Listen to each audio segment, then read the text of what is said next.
اچھا، آپ نکالے سورہ نمل.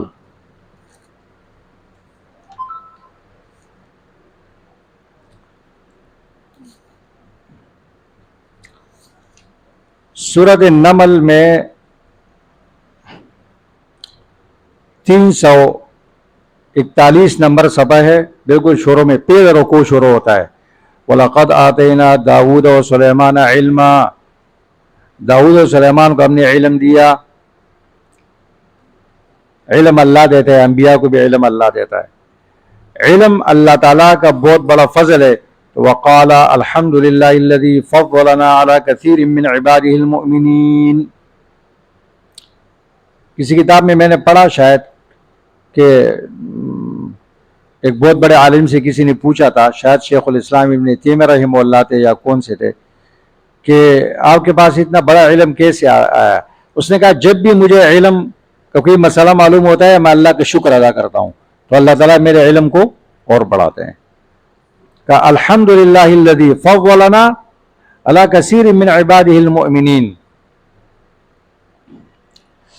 تو علم سے انسان کو فضیلت ملتی ہے نا بھائی، اللہ کا شکر ادا کرو.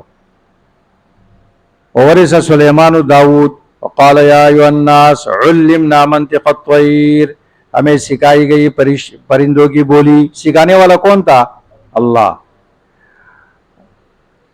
نیچے وحشر لسلیمان جنود من الجن والانس والطیر فهم یوزعون حتی اذا اتوا علی واد النمل قالت نملة یا ایھا النمل ادخلوا مساکنکم لا یحطمنکم سلیمان وجنوده وهم لا یشعرون.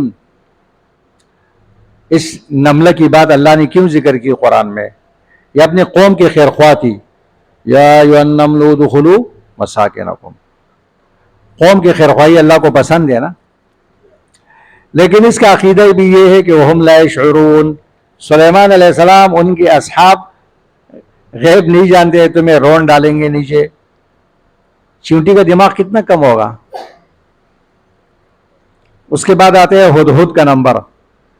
تفقد الطیر. سلیمان علیہ السلام کو اللہ نے حکومت دی تھی پرندوں پر بھی، تو اس نے حاضری لی، تلاش کیا، پرندوں کی حاضری لی. حاضری کون لیتا ہے بھائی؟ جن کو پتہ نہیں ہے کہ کون حاضر ہے کون غائب ہے. قال ما لی ارى الهدهد ام كان من الغائبین. استاد کہتے ہیں یار فلاں تعبیر نظر نہیں آ رہا ہے، وہ ہے نہیں یا غیر حاضر ہے. تو آپ کو پتہ ہے غیر حاضر کو تو سزا ملتی ہے نا. فقال لو عذبنه عذابا شديدا او لاذبحنه او لياتيني، یا معقول عذر پیش کرے گا. قرآن سے ثابت ہو گیا نا کہ غیر حاضر سزا کا مستحق ہے. اچھا جب تھوڑی دیر کے بعد وہ آ گیا تو باقی پرندوں نے کہا کہ حضرت بہت غصے میں، آپ کے خیر نہیں ہے. جیسے کوئی طالب علم غیر حاضر ہو جائے، دوسرے طلباء کہتے ہیں استاد بہت غصے میں تھا، آپ کے خیر نہیں ہے. نے کہا جی استاد نے کیا کہا تھا؟ نے کہا لَأُعَذِّبَنَّهُ عَذَابًا شَدِيدًا أَوْ لَأَذْبَحَنَّهُ أَوْ لَيَأْتِيَنِّي بسلطان مبین. ہدہد نے کہا فکر نہیں کرو، میرے پاس سلطان مبین ہے. فمکث غیر بعید. حاضر ہوا، پوچھا کہاں غائب تھے؟ تو ہدہد کہتا ہے احطت بما لم تحط به وجئتک من سبأ بنبأ یقین. امام رازی یہاں پر کمال کی بات لکھتا ہے علم کمزور میں طاقت پیدا کرتا ہے. علم کمزور میں طاقت پیدا کرتا ہے. یہ چھوٹا پرندہ ہے، کس کے سامنے بول رہا ہے؟ ایسے شخص کے سامنے جو نبی بھی ہے اور بادشاہ بھی ہے. بادشاہ کا روب ہوتا ہے اپنی جگہ اور نبی کا روب ہوتا ہے اپنی جگہ. آپ لوگ کسی استاد کے پاس کیسے ڈر ڈر کے جاتے ہو؟ کوئی سخت استاد ہے، متمم کے بعد ڈرتے ہوئے جاتے ہو نا آپ لوگ.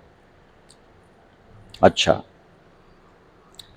کسی بڑے آدمی کا آپ نے نام سنا ہوگا یا کوئی بڑا آدمی، تو آپ اس کے پاس خوف سے جاتے. اب جو آدمی بادشاہ بھی ہے اور نبی بھی ہے، ایک چھوٹا پرندہ اس کو کیا بولتا ہے؟ احطت بما لم تحط به. میں وہ معلوم کر کے آیا ہوں جو آپ کو معلوم نہیں ہے. ایسے غائب نہیں ہوا تھا آپ کسی ادنا سے استاذ کو بھی کہہ دو مجھے وہ معلوم ہے جو آپ کو معلوم نہیں ہے، تو پھر تو وہ آپ کو ذرا بیز ریبو کر دے گا اور آپ کو گستاخ بنا دے گا، آپ کو اسلام سے بھی نکال دے گا. اچھا، پیغمبر کے سامنے کہہ رہا ہے حد تو یہ معلوم. امام راضی فرماتے ہیں کہ اس سے معلوم ہوتا ہے کہ